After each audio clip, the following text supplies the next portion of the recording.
amigos? Bienvenidos a Diálogo Abierto. Somos martes 13 de agosto. ¿Cómo estás? Bien, Paola, una fecha cabalística, por cierto. Por supuesto, ¿no? Y vamos a tener hoy día temas muy interesantes y vamos a conversar con la ministra de Comercio Exterior y Turismo, Elizabeth Galdo, a propósito de los numerosos TLCs y también cómo se encuentra el turismo en nuestro país.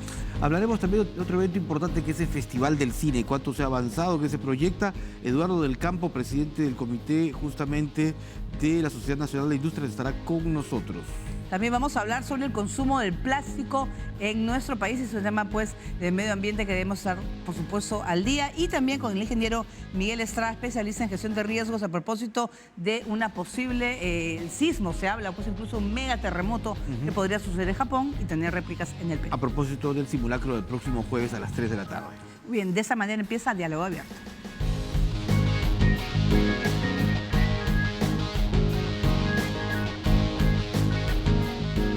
Desde nuestro gobierno destrabamos proyectos y destinamos recursos para mejorar la educación en el Perú, como la inversión de 7.000 millones de soles para construir, mejorar y darle mantenimiento a los colegios de todo el país.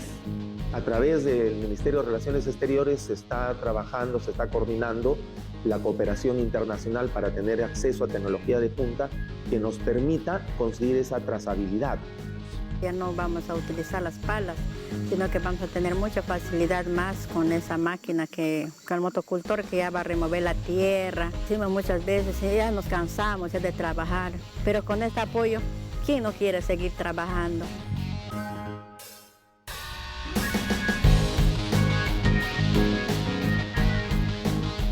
Muy bien, vamos a hablar de turismo y sobre todo de los tratados de libre comercio que tiene nuestro país con diversos países del mundo. A propósito, son 22 acuerdos comerciales vigentes con 58 países hasta el momento, pero se ha dado a conocer que luego de varias negociaciones Perú y Hong Kong han cerrado el cierre sustancial de las negociaciones para un TLC. Vamos a saludar a la ministra Elizabeth Galdo Marín, ministra de Comercio Exterior y Turismo. Bienvenida a Diálogo Abierto.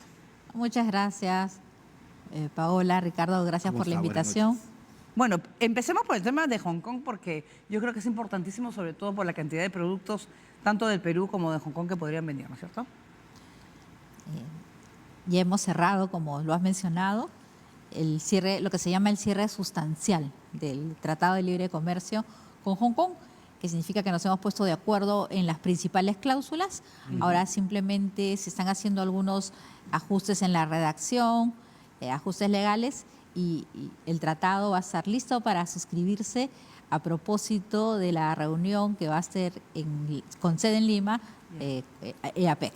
Sabes que este año somos anfitriones claro, de APEC, ¿no? Y en noviembre va a ser la reunión de los presidentes y en esa ocasión se va a firmar el TLC con Hong Kong.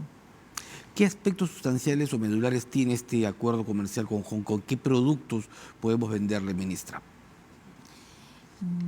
El TLC, lo que en la práctica significa, cuando hablamos de libre comercio, es que hay un listado de productos que están exonerados, pues, de los aranceles, ¿no? Es una lista que se negocia entre ambos países y también es necesario, en algunas oportunidades, acuerdos sanitarios y fitosanitarios para poder efectivizar el ingreso de esos productos.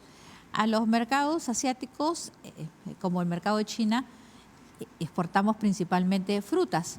Algo parecido va a suceder con Hong Kong.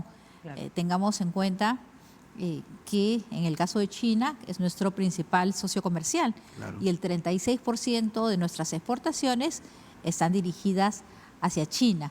Y en el caso de China lo que se ha logrado es el cierre sustancial de la optimización del Tratado de Libre Comercio, que fue suscrito hace 14 años, pero en realidad 14 años es necesario modernizarlo. Y con esta optimización, a propósito de la visita de la presidenta a China, se logró también el cierre sustancial de estas modificaciones, que trae nuevos capítulos en los cuales van a permitir y facilitar el comercio de servicios, el tema de competitividad, el tema de facilitación aduanera.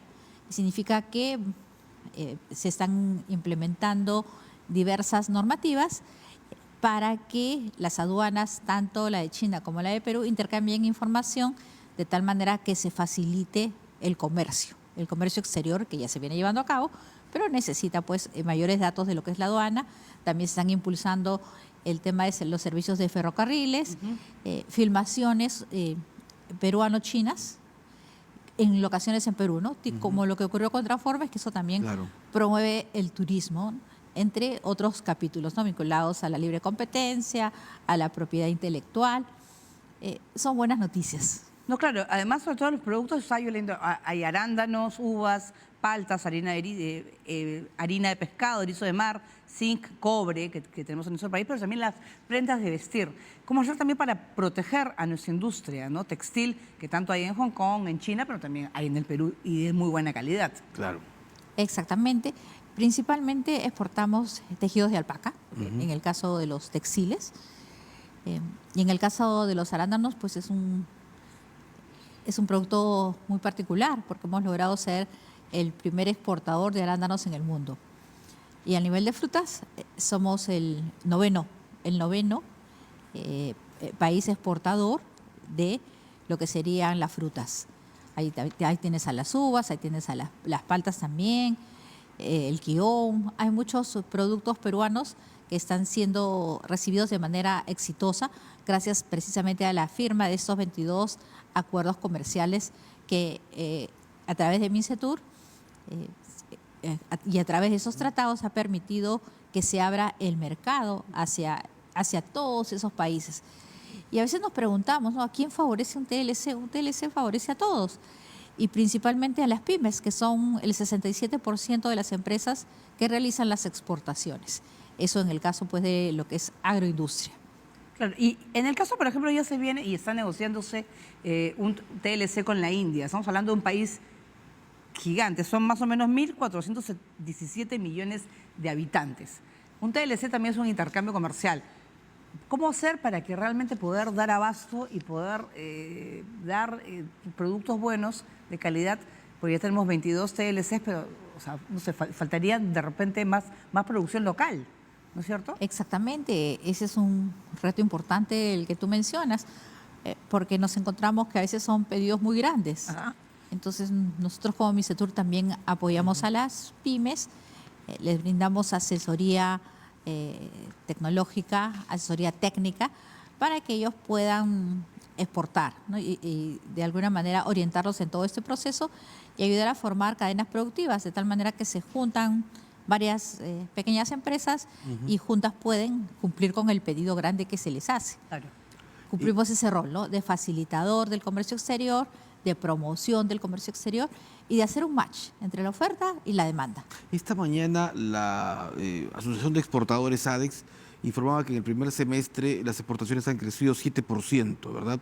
Más de 30.000 millones de dólares, que es una muy buena cifra para una época de recuperación económica. ¿Cuánto se proyecta cerrar, ministra, este año justamente en exportaciones? Estás mencionando lo que son excelentes noticias para el sector exportador.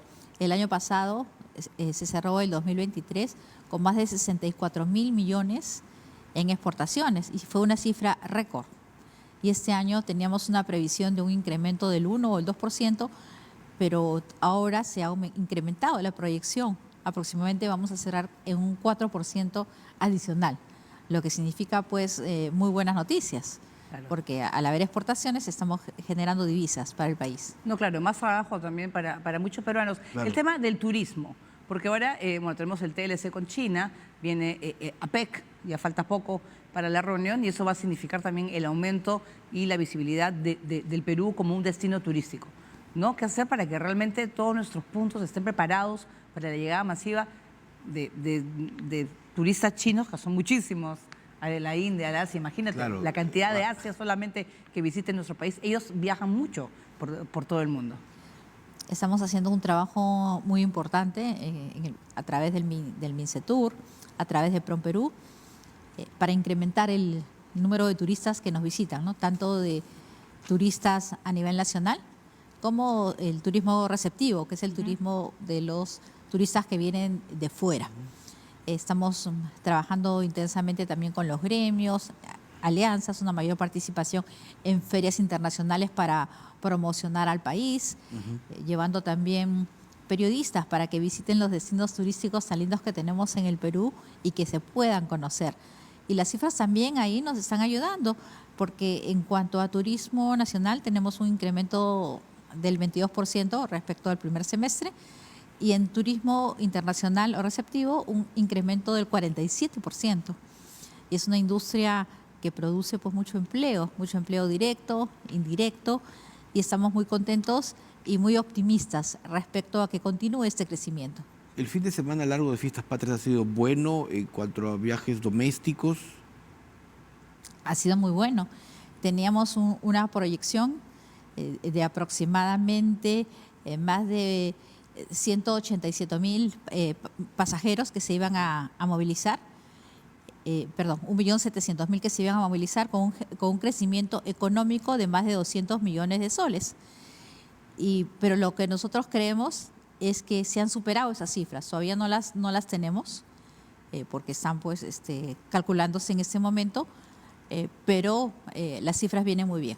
¿Podríamos haber superado, las cifras previas a la pandemia?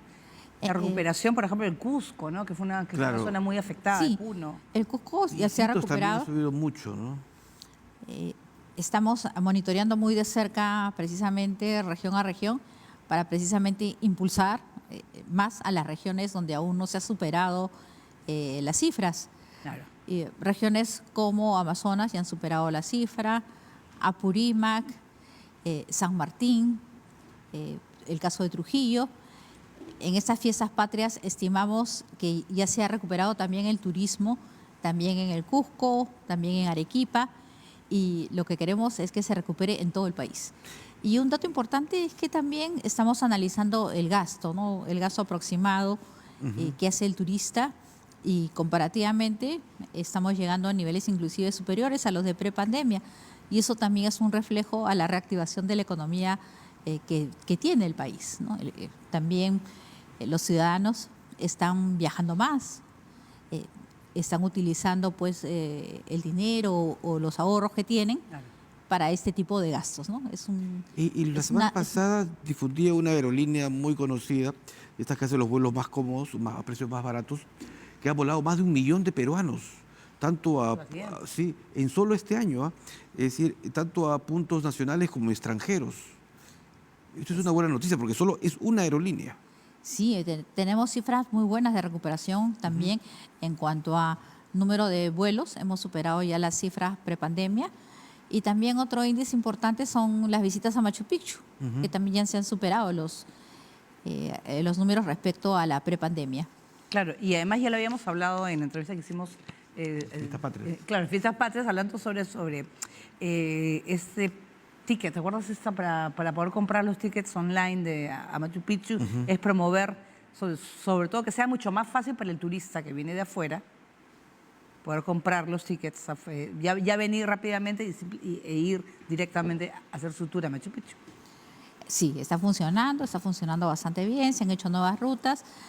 Cabe destacar que también se ha inaugurado un vuelo a Ancash, en el aeropuerto de Anta, y queda media hora de Huaraz, y lo que antes se hacía en 8 horas por tierra, el día de hoy se hace pues en 45 minutos, Exacto. 1 hora, y Ancash es un destino también muy atractivo para el turismo de aventura, tiene paisajes, tiene lagunas, tiene cordillera, tiene también el Camposanto de Yungay, donde recientemente hemos hecho una inversión importante a través del programa Copesco, para que revalorizar, ¿no?, el atractivo de este pueblo, ¿no? Se ha hecho un centro de interpretación en el que se cuenta, es una triste historia, ¿no?, lo que ocurrió en Huaraz, ¿no?, la avalancha. Claro. Pero en el centro de interpretación precisamente se recoge esta historia. Claro. Esta historia para que quienes los visiten que conozcan, ¿no? Es un camposanto al final. Claro.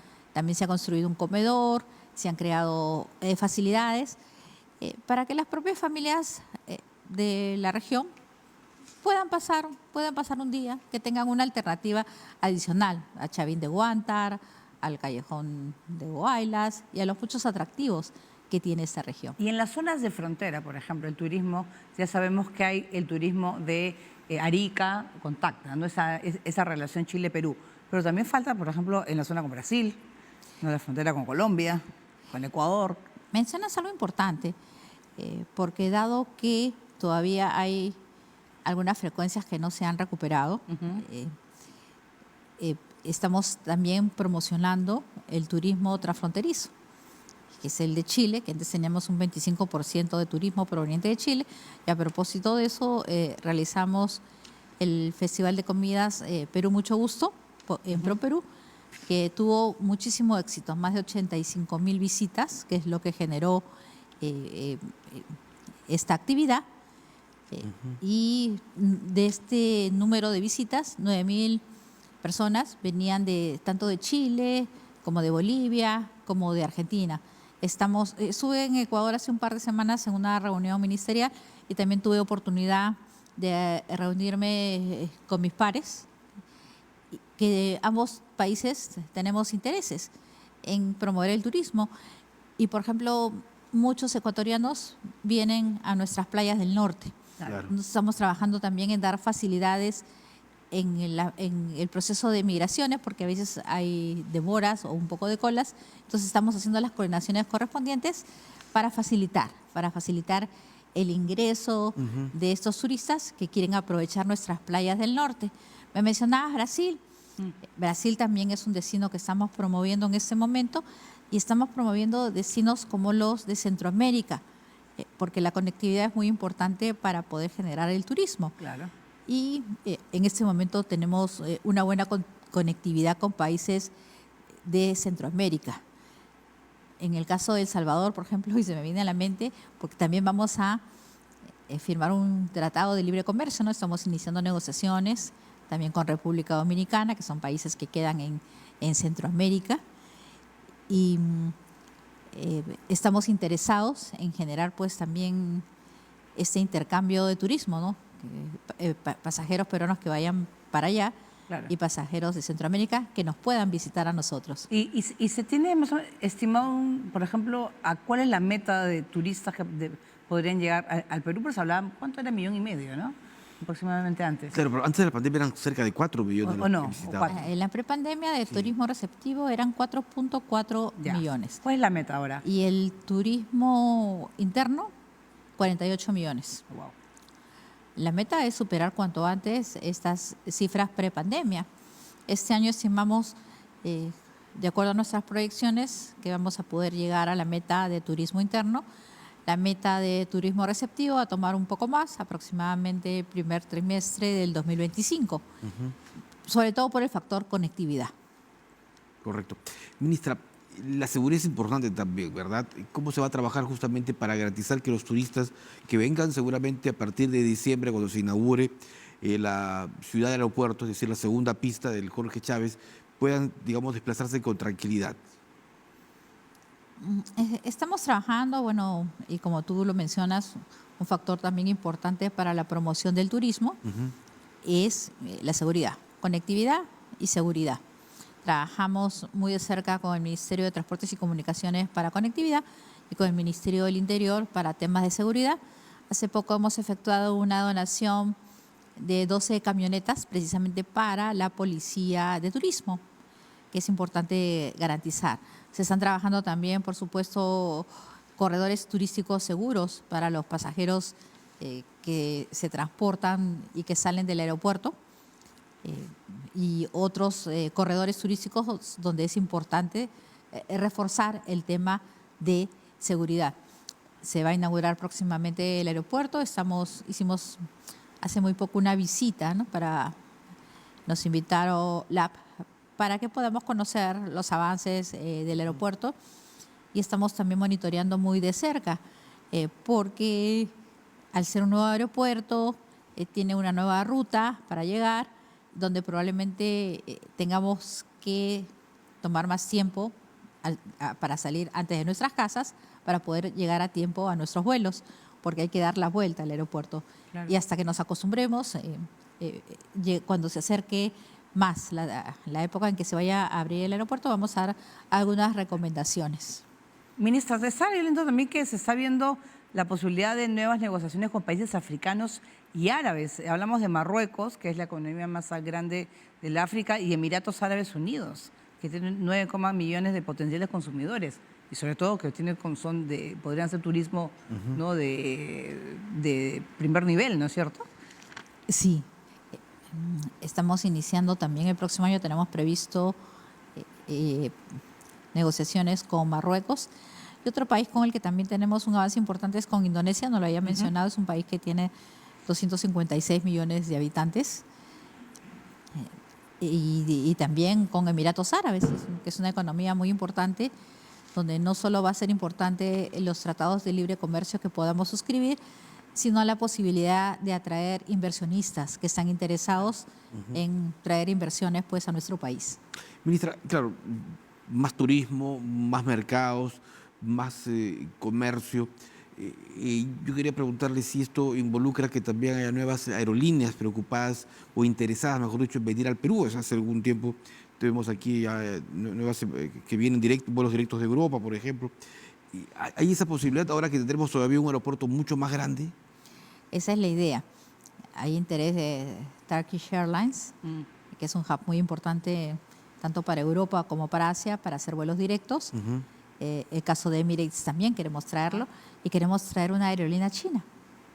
China, vuelo directo. En el caso de China, no necesariamente directo, porque es un vuelo bastante largo, ¿no? Tendría que hacer una escala o en Brasil O en Los Ángeles. o en Los Ángeles. Directo no es posible, ¿no? No, claro, pero que por lo menos venga. Claro, pero podría simplificar la ruta, Sí. y sobre todo para los ciudadanos chinos que vayan a venir, va a ser mucho más fácil, ¿no? Claro, es un incentivo, ¿no? Un incentivo. El tema de la conectividad. Claro, porque en el tema del turismo hay que darle sobre todo facilidades de las conexiones, ¿no? El Cusco también es un tema pendiente. A veces hay aeropuertos en provincia, de repente en la selva, que a veces de repente necesitan ser implementados para poder recibir la cantidad de turistas, porque todos quieren ir a conocer, pero... Somos conscientes de esa problemática, estamos trabajando de manera articulada a través de unas mesas con el Ministerio de Transportes y Comunicaciones. Bueno, es así que ya se ha abierto este aeropuerto en la región de Ancash. Próximamente, o ya se acaba de abrir también en lo que es Jauja, ¿no?, que también necesitaba mantenimiento. Ya sé. Y bueno, queremos impulsar también el aeropuerto de Chachapoyas para la parte de Amazonas. Ahí también tenemos unos recursos turísticos muy lindos, muy importantes para visitar, ¿no? Las cataratas de Gocta, tenemos el teleférico de Cuelap, y tenemos mucha naturaleza, muchos lugares atractivos. Ministro, ¿nos puede dar algunos adelantos de lo que se va a ver en APEC en cuanto a acuerdos comerciales que haya entre gobiernos? Por ejemplo, Perú, además de este TLC o acuerdo comercial con Hong Kong, ¿qué otras novedades hay o se están previendo o se están negociando? A lo largo de todo este año se han celebrado diferentes reuniones, diferentes cumbres ministeriales y otras actividades adicionales que son de manera preparatoria para la cumbre de presidentes. Yo te puedo adelantar en lo que corresponde a mi sector, en lo que respecta a comercio exterior, que hemos tenido reuniones ministeriales donde se han tratado temas importantes vinculados, por ejemplo, a la facilitación del comercio exterior. Entonces, hemos llegado a acuerdos, que eso es importante.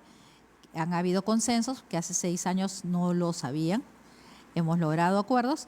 Entonces, todos estos acuerdos que hemos venido llegando, tanto en la cumbre ministerial, porque también ha habido una conjunta entre mujer y comercio exterior, donde se busca impulsar la participación de la mujer en el comercio exterior, y la cumbre de turismo, donde también se busca un turismo más sostenible,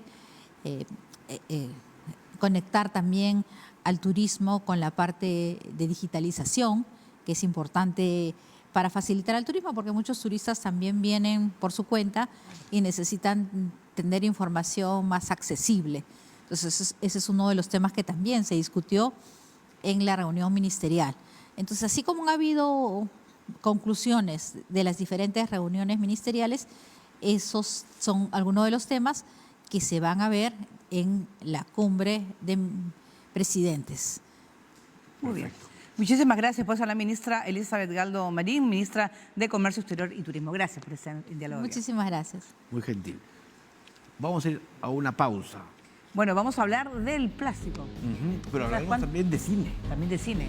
Vamos a mezclar. Muy interesante. Que es un tema también que lo he tratado mucho el cine y vamos a hablar del Festival de Cine de Lima con las películas, por supuesto, que están poder disfrutar todos nosotros en estos días en la capital.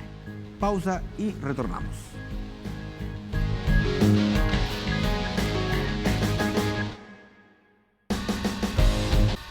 Muy bien, esta semana se está llevando a cabo un importante festival de cine, el Festival de Cine de Lima, con gran éxito. Vamos con nuestro compañero Raúl Quechá, que nos va a dar detalles de este encuentro de cine. Adelante.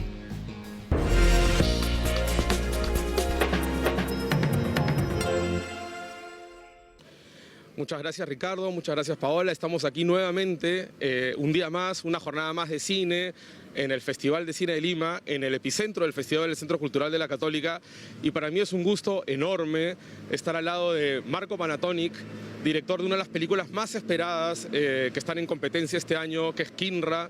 Película que viene precedida de un premio espectacular, de un triunfo histórico para el cine peruano en el Festival de Cine de Mar del Plata, en el que obtuvo el premio principal, el premio Astor Piazzolla, que además nos acompaña con su señora madre, con Lisbeth y con Melanie, que la tenemos aquí también como parte de toda la comitiva que ha venido aquí al Festival de Kinra. ¿Cómo estás, Marco? Es un gusto tenerte aquí. Mi primera pregunta tiene que ver con tus expectativas, porque creo que en el festival es la primera vez que por fin los peruanos vamos a poder ver tu película en una pantalla grande después del éxito tenido en Mar del Plata. Normal, no tengo ninguna expectativa, he venido a ver películas, a que mi equipo la pase bien, así que las próximas entrevistas quiero que estén todos, ojalá que lo hagan posible y nada, eso. Tengo entendido, Marco, que la historia de Kinra es una historia larga, es una película que el proyecto empezó hace 10 años, puede ser. Cuéntame un poco la génesis de Kinra, ¿cómo empezó el proyecto? Yo tenía ganas de hacer una película, entonces que me metí un poco en los espacios que había a lo largo de esos 10 años. Escribí un guión, pudimos obtener el fondo gracias a los estímulos económicos del Ministerio de Cultura, así que esperamos un tiempito porque igual habían muchos factores que no se estaban dando, llegó la pandemia inclusive, entonces después pudimos hacer la película, ¿no? Cuéntame un poco de la experiencia en Mar del Plata, en el Festival de Argentino, donde yo leí ya muchas reseñas de críticos que vieron la película ahí en el festival y que hablaban de ella como una de las grandes sorpresas, como una triunfadora muy merecida, pero también muy inesperada. ¿Cómo llega la película a Mar del Plata? Porque la convocatoria del Mar del Plata el año pasado era gratuita, no costaba enviar ni un centavo, entonces yo la mandé y a ver qué sale, ¿no? Y la seleccionaron y ya fue demasiado inesperado. La selección solamente, creo yo. Cuéntame un poco del casting, porque es una película en la que has trabajado con actores no profesionales, entre ellos Raúl Chaya, el protagonista. Cabrera. Por favor, claro que sí. Cuéntame un poco cuán difícil fue conseguir a tus intérpretes, a tus actores para la película.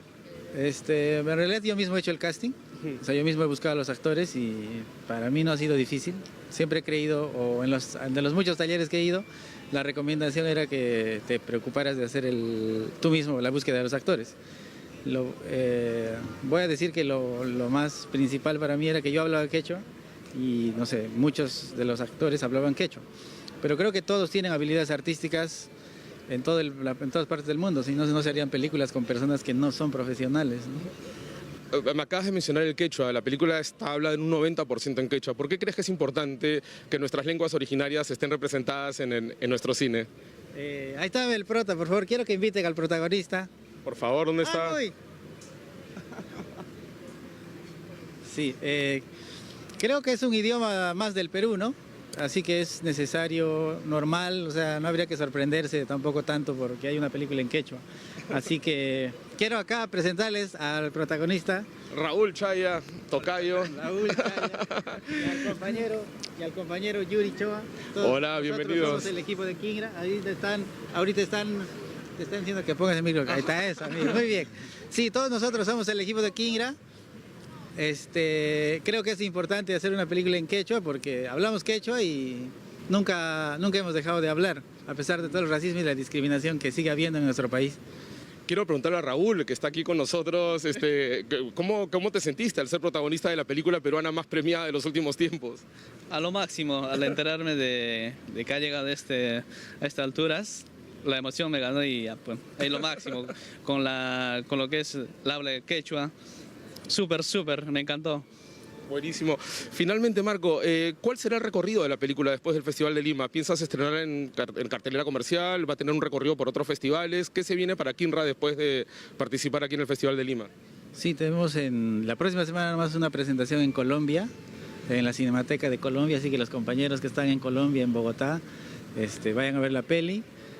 Seguimos enviándola a festivales y sí, también estamos trabajando en presentarla en circuito comercial, debido un poco más al premio, digamos, ¿no? Porque yo sé que el camino regular de las pelis peruanas es el circuito alternativo, pero ahora con este premio vamos a ver cómo el público nos acompaña o no nos acompaña, ¿no? Porque creo que el Perú necesita una cuota de pantalla para que las pelis peruanas estén en los cines.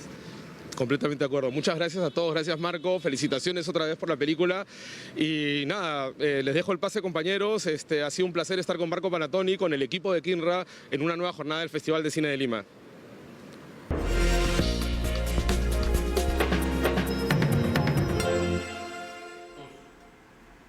Muy bien, muchas gracias a Raúl Cachar por ese pase. Bueno, ahora vamos de la ficción a la realidad.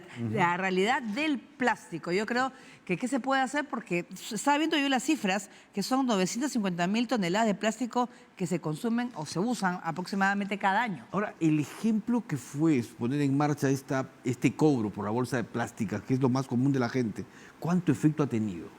Por supuesto. Hay gente como yo que lleva su bolsita de tela, pero vamos a saludar a Eduardo del Campo, presidente del Comité de Plásticos de la Sociedad Nacional de Industrias. Muy buenas noches, bienvenido. Buenas noches, muy amable por la invitación, a vuestra disposición. Bueno, el plástico, me estaba justo comentando antes de la entrevista, no hay que verlo como un enemigo. El problema no es el plástico, el problema es el uso o de repente el destino final del plástico. Correcto.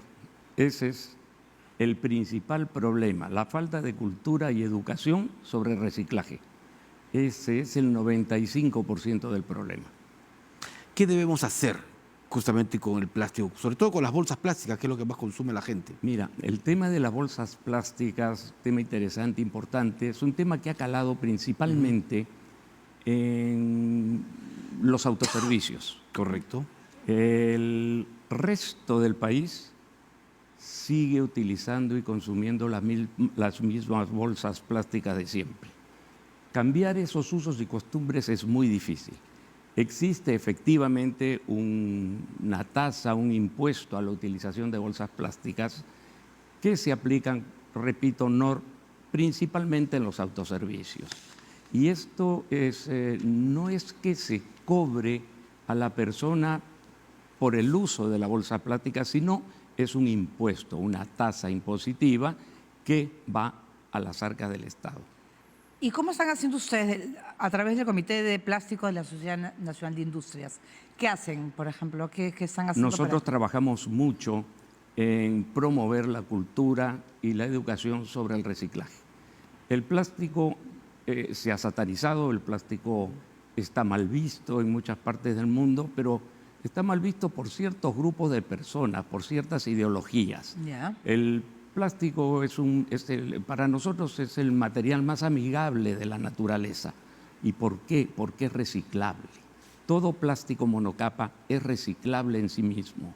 Y los plásticos multicapas son reciclables en otros materiales, con otros materiales.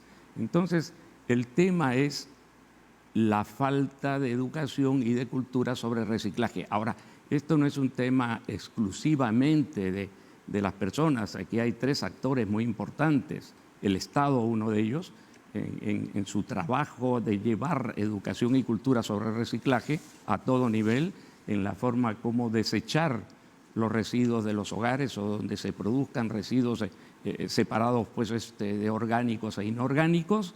Luego tenemos, también es importante la parte del productor de plásticos, del fabricante, trabajando sobre ecodiseño en plástico. Por supuesto, en estos momentos el mundo camina hacia un menor consumo de materiales, produciendo productos que contengan o mantengan las mismas condiciones físicas que los anteriores.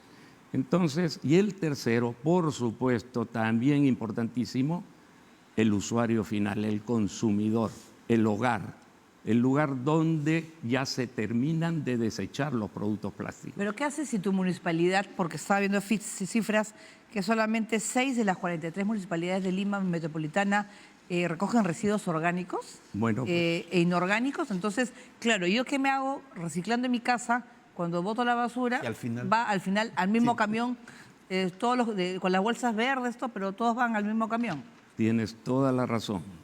Lamentablemente es así. De 33 municipalidades que creo que tiene solamente la ciudad de Lima, 6 o 7 municipalidades son las que se han preocupado de promover la recolección de residuos separados de orgánicos e inorgánicos. Obviamente esto es un inicio, se entiende que debe ser un inicio. En otras partes del mundo, incluso los inorgánicos son separados por tipos de materiales. Plástico por un lado, metálicos por el otro, papel y cartón por el otro, vidrios por el otro. ¿Para qué? Para llegar a un mejor trabajo de utilización de esos materiales. ¿Cuál es el proceso que se sigue una vez que, por ejemplo, los municipios que sí cuentan con esta posibilidad de trabajar el plástico y reciclarlo, lo hacen? Bueno, ellos directamente no lo reciclan, ¿no? Ellos recogen los residuos separados, orgánicos e inorgánicos, que luego a través de algunas asociaciones son ya después separados, pero no es que la municipalidad propiamente tenga ese trabajo a su cargo, ¿no? Tengamos en cuenta que las municipalidades tienen un problema que los ayudaría mucho si tuviera esta solución, que no pueden comercializar directamente los residuos que recogen. Claro, y además hay un tipo de plástico, es el PET, creo, ¿no es cierto? Hay uno, o sea, no todos los plásticos son iguales. Hay unos que sí son más, se pueden reciclar, por ejemplo, las botellas pueden utilizarse nuevamente por las mismas empresas y hay unos que no. Entonces, ¿qué podemos hacer nosotros como ciudadanos? Bueno, partamos de un principio. Todo plástico es reciclable. Todo. Por costumbre, el principal, el más conocido, es el de las botellas de gaseosas, de agua. Son botellas de un material que se llama PET, más conocido como PET, que tiene un alto valor en el mercado, tiene valorización, porque se recoge, se recolecta para volver a hacer botellas de PET. Los otros materiales de plástico en nuestro medio, en nuestro país, no se trabajan, no se recogen, se van directamente a los vertederos, botaderos y no son aprovechados, pero podrían y deberían ser nuevamente aprovechados. Desde la Sociedad Nacional de Industrias, ¿cómo se está trabajando justamente para promover esta cultura del reciclaje? Nosotros colaboramos con los ministerios correspondientes, con el Ministerio del Ambiente, con el Ministerio de la Producción, con el Ministerio de Salud, llevándoles conocimientos, explicándoles técnicas, tecnologías que tenemos para el reciclado de los plásticos. Hay mucho desconocimiento sobre eso y obviamente esto pasa por una cuestión de valorización. No, claro, pero yo tengo fe en las nuevas generaciones porque en los colegios les están enseñando, de chiquititos les están enseñando ahora el tema del reciclaje. Yo leí ese tercer Congreso Internacional de Reciclaje, que es del 22 al 24 de agosto, en los cuales se van a ver también medidas, porque en el mundo también vemos que el tema del plástico también se encuentra en el fondo del mar. Se quejan también a veces pescadores que hay plástico o microplástico, lo que llaman, o es mentira, que hace daño al correcto, es correcto. Mira, efectivamente hay grandes islas de plástico en los mares, que son llevados por corrientes marinas que los juntan en ciertas zonas y forman esas islas de plásticos.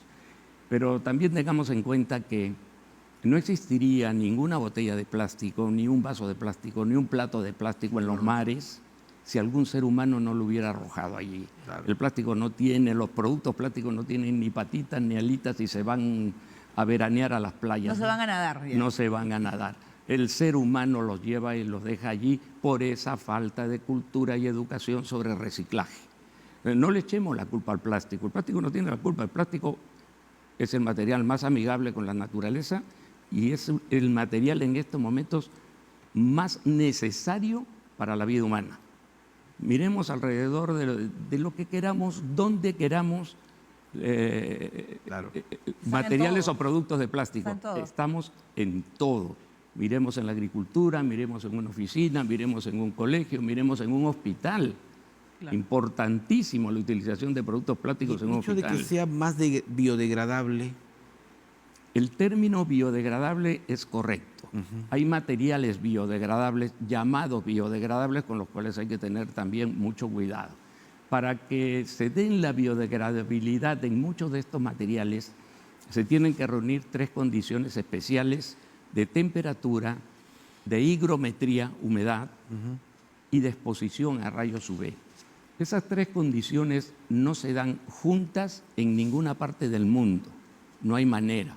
Se dan en laboratorios, le llamamos laboratorios a lugares que se adecúan con estas 3 condiciones para que esos productos puedan biodegradarse. Caso contrario, no lo van a hacer. El producto biodegradable, supongamos que ya cumplió con todos esos requisitos, sí se va a biodegradar, pero tengamos también en cuenta otra cosa: si no lo cumple, no lo va a hacer y va a ser peor el remedio que la enfermedad. Tiene que dar ciertas condiciones, efectivamente. Muchísimas gracias por habernos explicado todo esto esta noche. Bien, gracias a Eduardo del Campo, presidente del Comité de Plásticos de la Sociedad Nacional de Industrias. Bueno, muchas gracias y sobre todo lo que queda es la reflexión, ¿no? En los cuales a empezar pues, a reciclar. Y si en tu distrito no reciclan, te vas a ir en los centros comerciales, ¿no? En los supermercados también hay lugares donde puedes llevar tu plástico y también los productos orgánicos. Y además es un trabajo para la familia, ¿verdad? Que puede empezar desde los más pequeños. Tareas, ¿no es cierto? Desde los más pequeños, que enseñen y capaciten a los mayores. Muy bien, nosotros vamos a hacer una pausa y vamos a hablar, bueno, un tema importantísimo que es la prevención sobre el peligro sísmico que estamos viviendo, bueno, y vivimos en nuestro país, ¿no? Con el ingeniero Miguel Estrada, especialista en gestión de riesgos de desastres. Bueno. Con eso y más volvemos.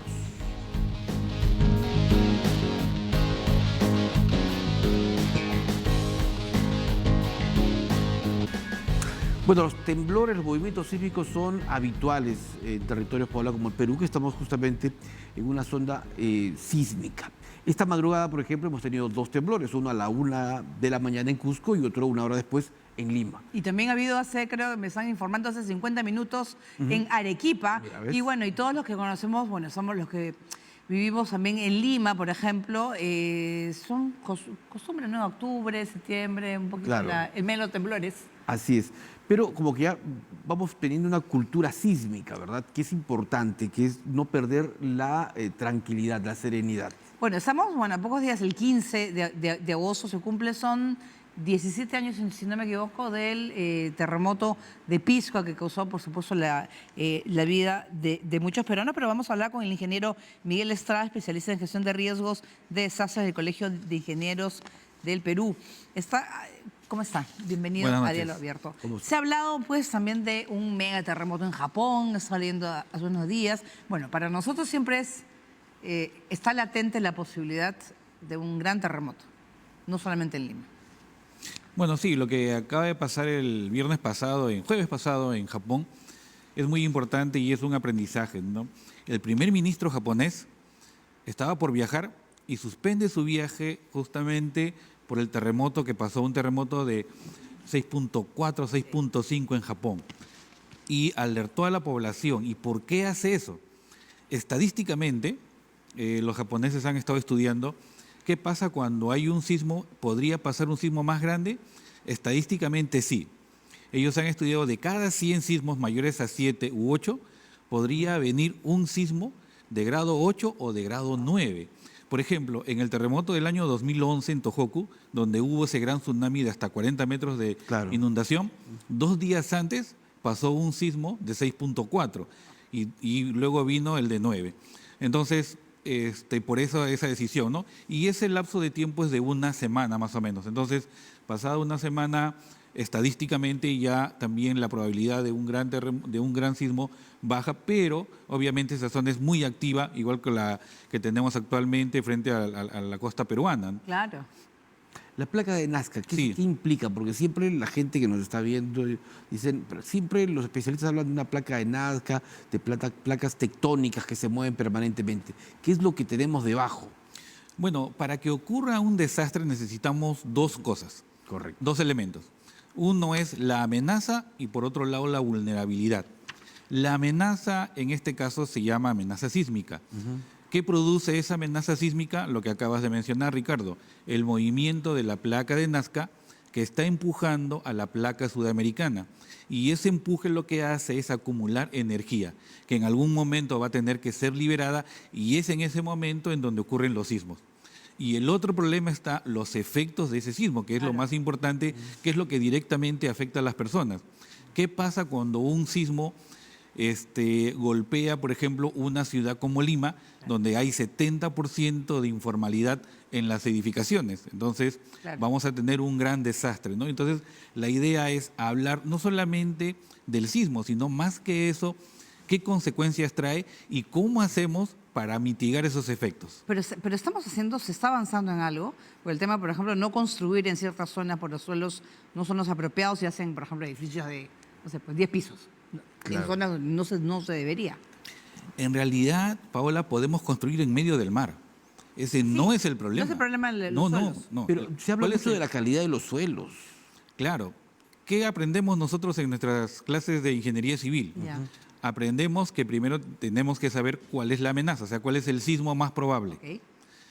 Luego nos enseñan a ver la calidad del suelo. Ya. Y con esas características nos enseñan a diseñar un edificio, una edificación, un puente, una escuela, un hospital. ¿Qué pasa en el Perú? Nuestra norma de diseño sismo resistente es muy buena, lo que pasa es que hay informalidad, es decir, no hay una fiscalización que pueda fiscalizar, valga la redundancia, el crecimiento urbano. Actualmente, ¿quién desarrolla las ciudades? No es el Ministerio de Vivienda, no son las municipalidades, son los traficantes de tierra. Y justamente lo que mencionas, ocupan terrenos de alto riesgo por inundaciones o sismos, malos tipos de suelo, ¿y qué hacen? Sin ningún tipo de estudio, edifican sobre esas zonas.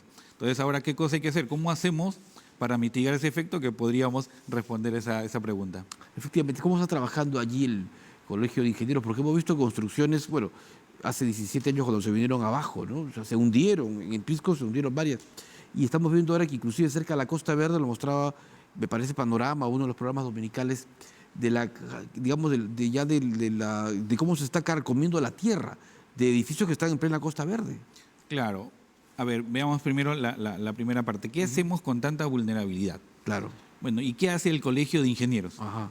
¿Cuál es, digamos, una de los objetivos misionales del Colegio de Ingenieros? Obviamente es velar por la buena práctica en la ingeniería. Una de las cosas importantes que hace el Colegio de Ingenieros es la difusión, la diseminación del conocimiento, para que esta informalidad cese inmediatamente. Entonces, lo primero que hay que hacer es ya no generar más riesgo, es decir, limitar, es muy complicado, pero hay que fiscalizar ese crecimiento urbano informal. Número 2, ¿qué se puede hacer con ya las viviendas que son altamente vulnerables? Sistemas de reforzamiento. Se pueden reforzar las viviendas, por un lado. ¿Qué hacemos en la Costa Verde o en aquellos lugares donde hay este peligro de desprendimientos o inundaciones? Obras de protección. Entonces, sí hay ingeniería, sí hay posibilidades de poder bajar o mitigar los efectos de un sismo o de una inundación. Ahora, claro, también hay un problema donde ya la vivienda es muy vulnerable y ya en ese caso no se puede hacer nada. ¿Qué hay que hacer? Retirar a esas personas a otro lugar. Perfecto. Bien, muchísimas gracias pues, al ingeniero Miguel Estrada, especialista en gestión de riesgo de desastres del Colegio de Ingenieros del Perú. Así es, y participen del simulacro del próximo jueves. Muy bien, muchísimas gracias a todos por estar con gracias. nosotros y nos reencontramos mañana.